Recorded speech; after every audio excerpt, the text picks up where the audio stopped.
mengikuti pengajian dan akan masuk dalam surga, maka insya Allah kita akan selamat dari api neraka yang begitu menyala-nyala, dan pastinya kalau kita sadar kita akan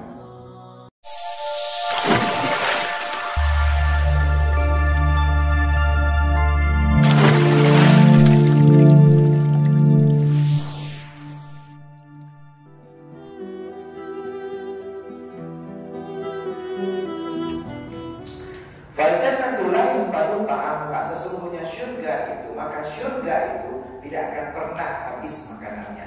Makanan yang ada dalam syurga, setiap kita makan, setiap kita minum, setiap kita konsumsi apapun, di sana tidak perlu seksi konsumsi, karena semua makanan dan minuman yang kita konsumsi semuanya akan terisi penuh kembali, akan ada kembali, akan muncul kembali. Wa in akala minhu la yanqusu minhu syai'un. Dan apabila mereka makan makanan di surga, layan musuh, tidak akan berkurang sedikit pun makanan tersebut, syai'un, sesuatu pun, sedikit pun. Orangnya saya ada bulukan, dia baju bulukan. Kalau sedikit dalam bentuk, tapi bulukannya kembali ada. Sebegitulah makanan yang ada di surga. Apapun yang kita makan, minumannya teh botol susu, apapun makanannya di surga, tidak akan ada habisnya. Jadi posisi makanan minuman di surga ini tetap akan ada selalu dan bisa kita nikmati, kita konsumsi kapanpun kita mau. Nadhiruhu fid dunya al-Qur'an yata'allamuhu an-nas wa yu'allimunahu wa huwa ala alihi la yanqusu minhu syai'un. Dan perumpamaannya di dunia, nah ini disinggung di akhir kitab, adalah seperti Al-Qur'an. Al-Qur'an dipelajari oleh manusia, wa yu'allimunahu, kemudian diajarkan, wa huwa ala alihi, sedangkan dia tetap seperti itu, la yanqusu minhu syai'un, tidak pernah berkurang sedikit pun daripada Al-Quran. Kita ambil di Ra' ini ada lembaran-lembaran Al-Quran, 6.666 ayat Al-Quran, 30 juz, 114 surat dalam Al-Quran. Kita belajar, kita baca, mulai dari Iqra 1, Abatajaha khadana rasasa syaswada tala'a ghafaqa kalamana waha. Dan ya, kita belajar membaca Al-Quran, tak usah dieja, langsung dibaca. Cuma membedakan harus jelas beda di antara huruf A dan A, di antara huruf H dan H, di antara huruf H dan H. Kita harus bedakan semua huruf Al-Quran. Kita belajar. Selalu setelah kita bisa, kita ajarkan kepada istri kita, anak kita, tetangga kita, teman kita, saudara kita, jamaah kita. Apa kata Rasulullah? Khairukum man ta'allama al-Quran wa 'allama. Sebaik-baik kamu adalah orang yang mau belajar Al-Quran dan mau mengajarkan Al-Quran. Kenapa? Al-Quran itu tidak ada habisnya.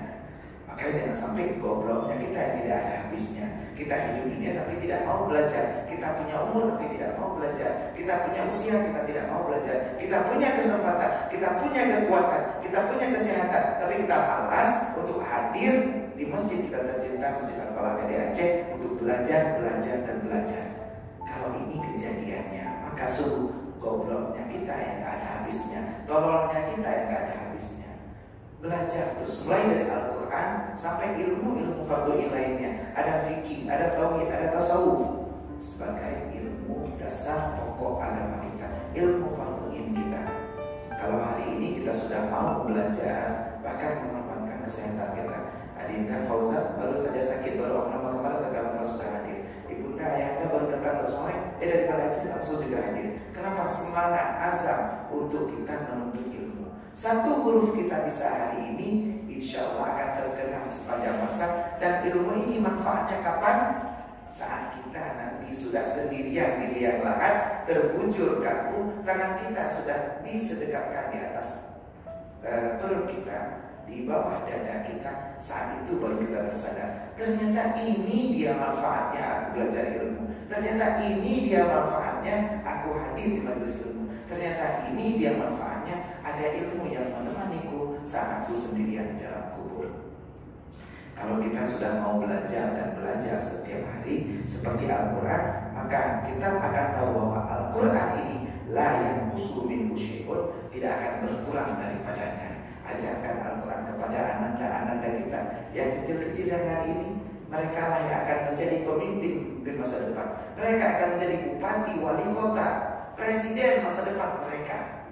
Ajarkan mereka Al-Quran, ajarkan mereka ilmu agama, agar mereka paham siapa Tuhannya, siapa yang harus disembah. Saat dikubur nanti ditanya, "Man rabbuka?" Siapa Tuhanmu? Mereka akan mampu menjawab, "Allahu Rabbi."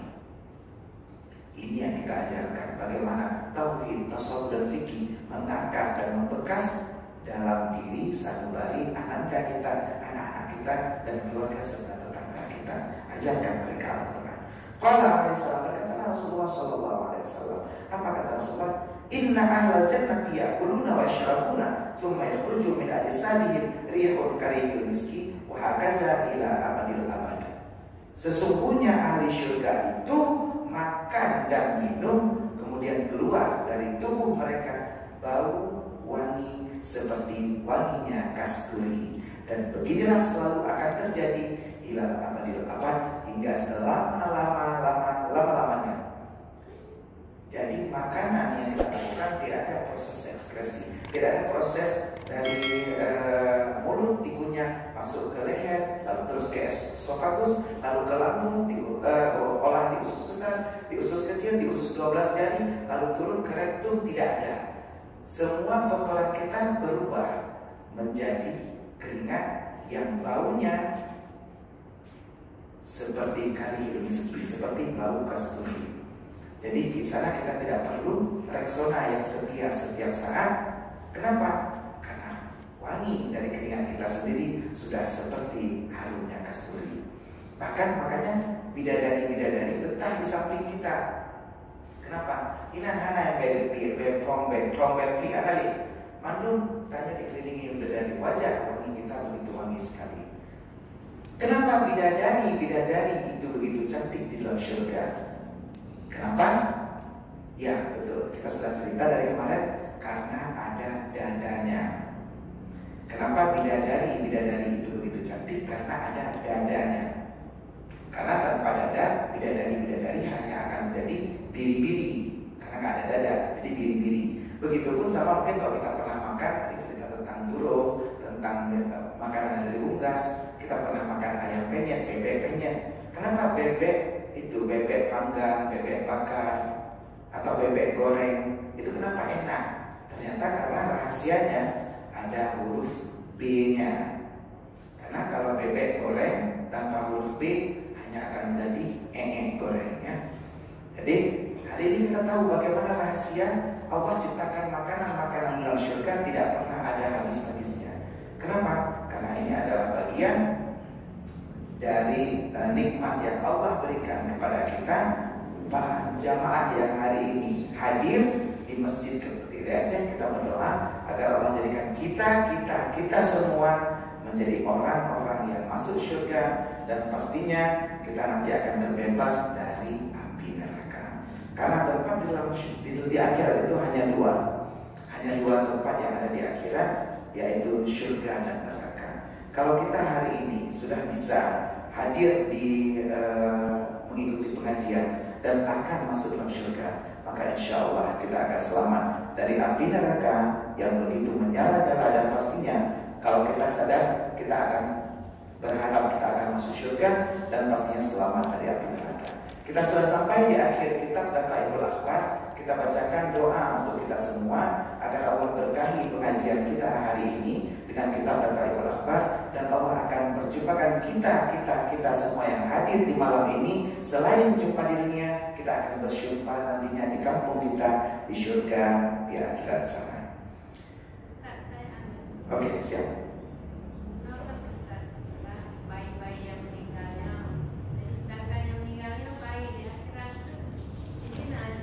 Iya.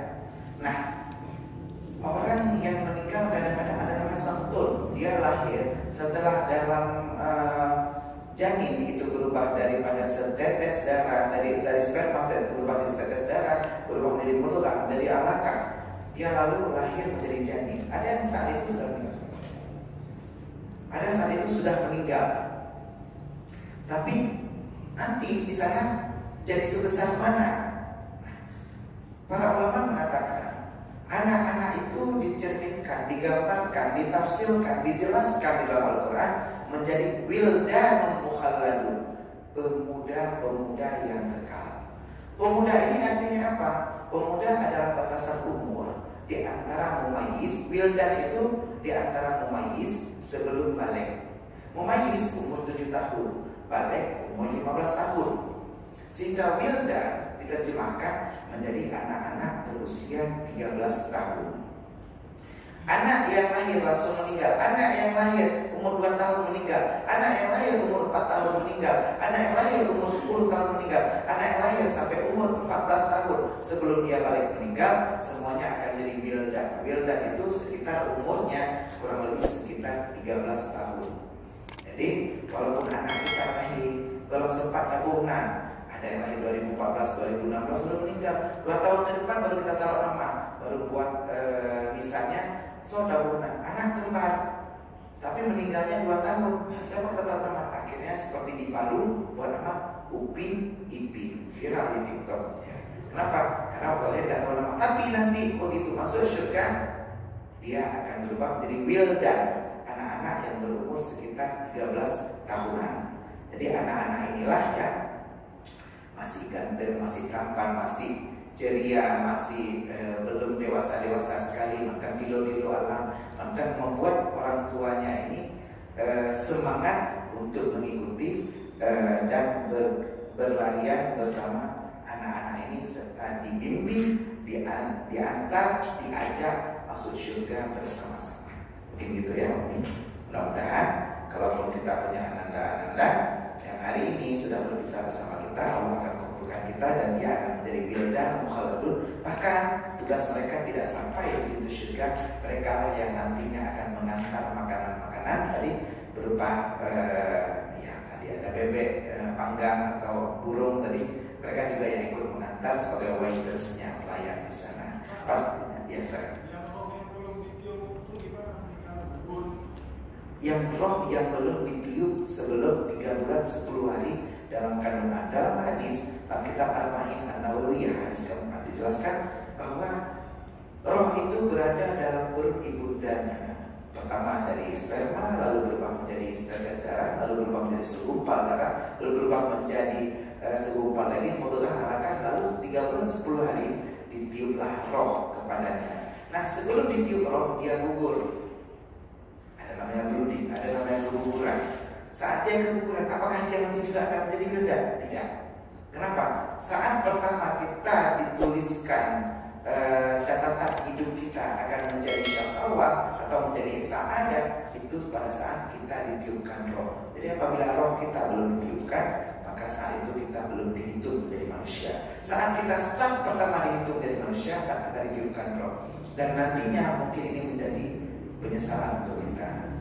Alangkah indah apabila aku tidak terlahir dari rahim bunda. Kalau kita nanti di sana akan masuk ke dalam neraka. Begitu banyak orang kafir yang didirikan di padang mahsyar lalu melihat orang-orang masuk ke dalam neraka. Saat itu berkata dalam surat An-Naba, ya laitani kuntu turaba. Seandainya aku dulu jadi tanah saja. Seandainya aku jadi tanah saja. Kenapa?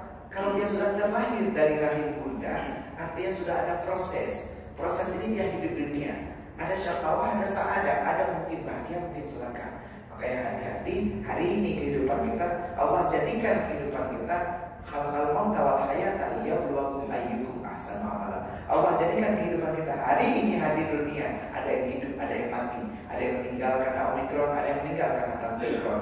Tapi semua begitu saat ini yang meninggal itu pun mereka Allah jadikan untuk menghitung siapa yang paling baik amalannya di dunia. Tujuan kita melihat orang yang meninggal mungkin mereka istirahat dari dosa. Kita masih hidup, Allah izinkan kita untuk menambah pahala. Hari ini sambil niat i'tikaf, tambah pahala i'tikaf. Niat mengaji, tambah pahala mengaji. Jadi mudah-mudahan sebentar lagi kita masuk ke sana, ke waktu isya kita tambah lagi pahala sholat isya. Sekian. Baik, sekarang ayat dah. Apa hikmahnya Allah sekarang menampakkan di mana-mana di seluruh dunia ini orang muslim dibantai oleh orang Hindu atau kafir lah.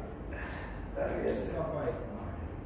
Nah, di balik setiap fenomena, di balik setiap kejadian, di balik setiap keadaan, di balik setiap peristiwa, ada rahasia Allah yang Allah ingin ajarkan kepada kita. Ada rahasia Allah yang Allah ingin tunjukkan kepada kita. Hari ini, setelah dulu ada di Gaza, ada di Palestina, ada di Suriah, Muslimin dibantah, terakhir di Myanmar, dan hari ini kita dengar begitu banyak Muslim di India yang diserang oleh warga Hindu. Bahkan sempat ada video-video hoax yang terjadi di Spanyol. Ternyata ada orang yang diunggale dan sepak-sepak bagaikan bola. Orang pikir itu di India, padahal bukan. Nah, jadi tapi yang kejadian di India ada. Artinya ada yang pakai jilbab dipukul. Lalu kenapa Allah jadikan hari ini kita seperti itu? Allah berfirman Al-Quran, seandainya aku mau, maka aku akan jadikan kalian semuanya orang Islam. Tapi Allah sengaja menciptakan ini untuk apa? Liyabluwakum, untuk menguji kamu, untuk menguji keimanan kamu. Apakah kamu merasa kamu boleh mengaku bahwa kamu beriman, kemudian kamu tidak diuji? Kamu bilang kamu S2, tapi tidak boleh ada ujian tesisnya. Kamu bilang kamu S3, tapi kamu tidak mau ikut ujian disertasi. Kamu bilang kamu S1, seperti itu profesor, sebentar lagi mau ikut ujian skripsi. Artinya apa? Kita boleh kuliah, tapi ada ujian. Kita boleh bilang beriman, tapi ada ujian. Kalau tanpa ujian, hidup sungguh akan terasa ringan. Dan ini Allah tidak inginkan. Film yang menjadi box office, ada Batman. Kenapa jadi box office? Karena ada musuhnya Joker. Superman, kenapa jadi box office? Kenapa jadi terkenal? Karena ada musuhnya Lex Luthor. Kenapa Cinta Fitri juga menjadi box office? Kenapa Layangan Putus menjadi box office? Kenapa?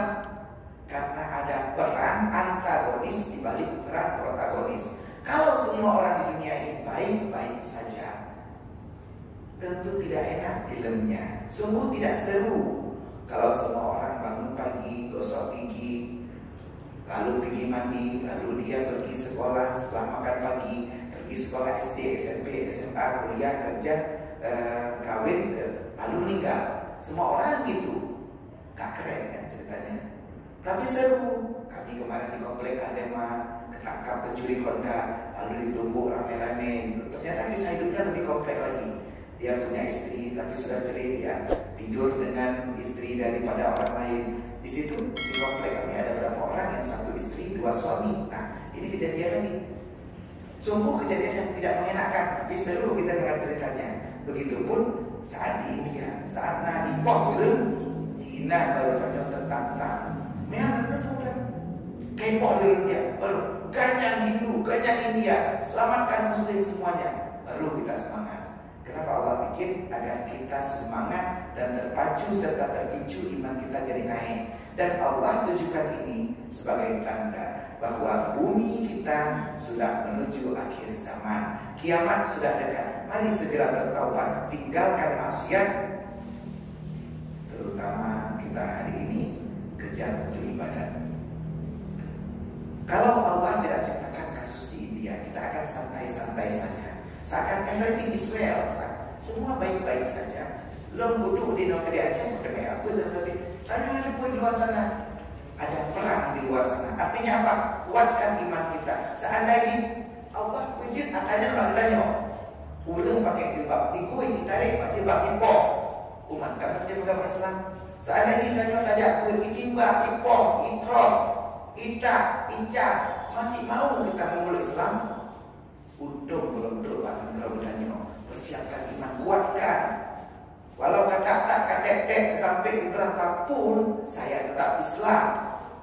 Ini yang kita butuhkan, semangat iman ini. Karena imanlah yang akan menyelamatkan kita dan memasukkan kita ke dalam surga. Insyaallah ya. Ini saya dengar gini, maksudnya orang-orang Islam ini ngejek orang itu. Dia bilang ya ini Tuhan kamu udah ada foto. Orang itu kan Tuhannya Sapi ya, waktu lagi Musa sendiri ya. Iya. Orang itu kan ikut usul lembu. Ejek-ejek Qurannya sudah potong-potong lah dan ejek-ejek Tuhan kamu sudah potong. Perintah Allah itu jumpai orang muslim, bunuh semua orang tua, hantam semua, pukul dia semua. Iya, luar biasa. Nah, kalaupun ada cerita ini, iya, seperti itu hikmahnya juga. Tidak boleh saling mengejek, karena itu sudah Allah perintahkan dalam surat Al-Hujurat. Janganlah sebagian kamu mengejek sebagian yang lain. Wala nisa'u min nisa'in asa ayakunna khairan minkunna. Kita sesama muslimnya juga harus saling mengejek. Apalagi kalau dengan orang yang non muslim, tapi kita hidup berdampingan, kita hidup sama-sama di India, tidak berperang, maka kafirnya disebut kafir zimmi. Hari ini sampai dengan orang Cina, sampai dengan orang Kristen, sampai dengan orang Hindu, sampai dengan orang Buddha, tapi kita tidak berperang, mereka tidak menenangkan, tidak membakar masjid kita, maka kita tidak boleh memerangi mereka. Tugas kita adalah hidup berdampingan, bersosialisasi dengan baik, bermuamalah dengan baik, tapi beribadah dengan agama kita sendiri. Langsung didukung oleh adik. Betul seperti ayah anda, mudah-mudahan tidak ada yang mengejek agama lainnya. Biarkan mereka di luar sana, karena ada Allah yang mengakui inna dina indallahil Islam, agama yang sebenarnya adalah Islam. Tapi la ikraha fiddin, tidak ada paksaan untuk memeluk agama kita. Biarkan Allah dan kita berdoa, Allahumma hdil qaumi. Sekarang sesungguhnya tidak ada satupun yang mampu